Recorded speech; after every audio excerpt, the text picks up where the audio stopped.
नमस्कार. मी डॉक्टर सुधीर अनंत काटे. आश्चर्यकारक अशा घटना अनेक ऐकायला पाहायला मिळत असतात. कार्यकारण भाव असू शकतोच, पण तो आपल्या लक्षात येत नाही. प्रत्येक क्षेत्रात असं होत असतं. नक्की काय होत असेल ते लक्षात येत नाही, कारण सापडत नाही. मग आडाखे बांधण्याचं काम सुरू होतं. प्रत्येकाचे वेगवेगळे तर्कवितर्क असतात. अशीच एक काही वर्षापूर्वीची घटना माझ्या आठवणीत पक्की आहे. एका रुग्णाने अगदी मनोभावे सांगितलेले. त्याच्या ओळखीतील एक उच्च पदस्थ व्यक्ती, त्यांच्याबद्दल तो सांगत होता. तो म्हणाला, आम्ही त्यांना काका म्हणतो. ते माझे काका मोठ्या कंपनीत सर्वोच्च हुद्द्यावर होते. दिलेल्या कामाविषयी प्रचंड आत्मीयता, भक्तिभाव, आवड, सचोटी इत्यादी इत्यादी गुणांनी महत्त्वाची पदे मिळवून सर्वोच्च पदावर नेमणूक झालेली. निवृत्तीनंतरही कुठलंही काम अतिशय काळजीपूर्वक, वेळेवर आणि सफल असंच करायचं असा त्यांचा प्रयत्न, मानस असायचा. आणि एखादं काम राहून गेलं तर त्यांना हळहळ वाटायची. रोजच्याही कामांची यादी ते लिहून काढत असत आणि क्रमाक्रमाने वेळेची तजवीज करून कार्य पूर्ण करत. त्यातील महत्त्वाची भेटल्यावर इत्थंभूत आनंदाने सांगत. तो म्हणाला, मी हुशार, स्नेही म्हणून त्यांना माझ्याबद्दल विशेष अप्रूप होतंच. त्यांचं इंग्रजीवर प्रभुत्व होतं. मला काही मसुदा, काही पत्रप्रपंच करायचा असल्यास मला ते मार्गदर्शन करायचे. त्यांचा इंग्रजी शब्दसंग्रह बराच असल्याने शब्द आणि वाक्यांचे अर्थ ही जोडी चपखल होत असे. तसा त्यांचा प्रयत्नही असे. ते त्यांना सहज जमे. अनेकदा ते माझ्याशी गप्पा मारायला येत असत. त्यांच्या अनुभवांचे किस्से खूप छान आहेत. कुणालाही योग्य सल्ला द्यायचे. अनुभव आणि हुशारीमुळे त्यांना त्याची आवड होती. कोणाच्याही यशाबद्दल सांगताना त्यांच्या चेहऱ्यावरचा आनंद अवर्णनीय असायचा. मोठ्या हुद्द्यावरून निवृत्त झाल्याचा आणि केलेलं काम भक्तिभावपूर्ण काम त्यांना नेहमीच आनंद द्यायचे. त्याबाबत ते खूप समाधानी असायचे. त्यांना एकदा शस्त्रक्रियेसाठी रुग्णालयात भरती व्हावं लागलं होतं. त्यांना उच्च रक्तदाबाचा त्रास होता. काही केल्या त्यांचा उच्च रक्तदाब कमी होत नव्हता. 2 आठवडे होऊन गेलेले.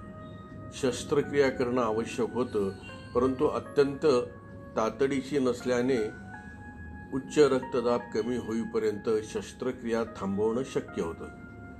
तेही मला माहीत होतं. तो रुग्ण सांगत होता, त्याच दरम्यान मला एका माझ्या व्यावसायिक कॉन्फरन्सला हजर राहायचं होतं आणि त्यात माझ्याही पेपरचं वाचन होतं. त्यासाठी काही दिवसांपूर्वीच त्यांनी मला मसुदा तयार करण्यासाठी मोलाचे मार्गदर्शन केले होते. त्या कॉन्फरन्सला मी हजेरी लावली.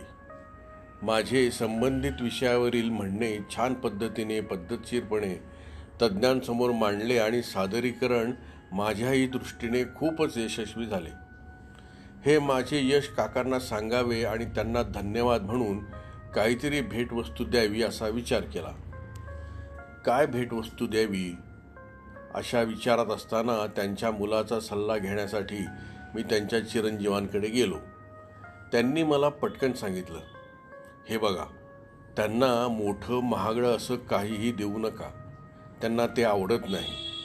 त्यांना फक्त एक ग्रीटिंग कार्ड द्या, पण त्यातला मजकूर खूप छान, अर्थपूर्ण असला पाहिजे.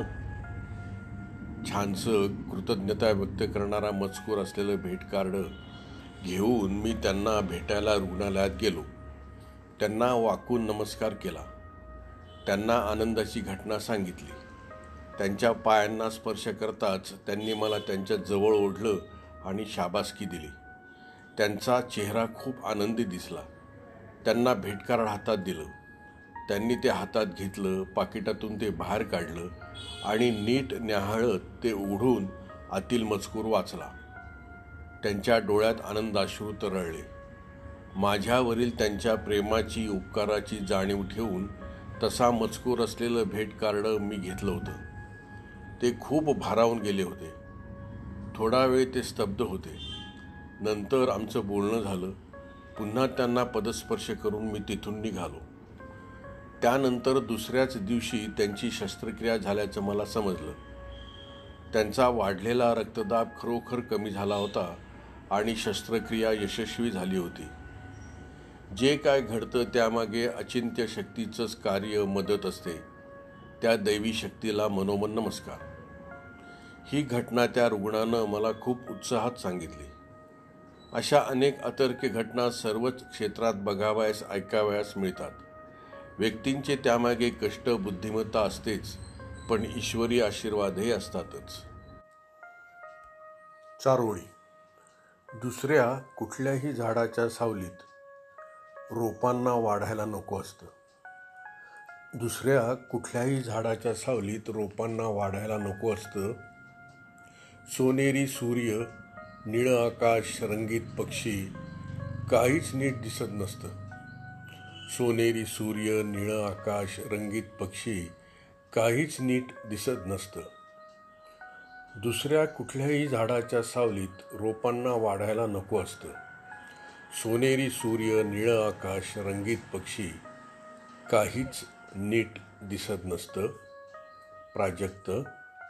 धन्यवाद.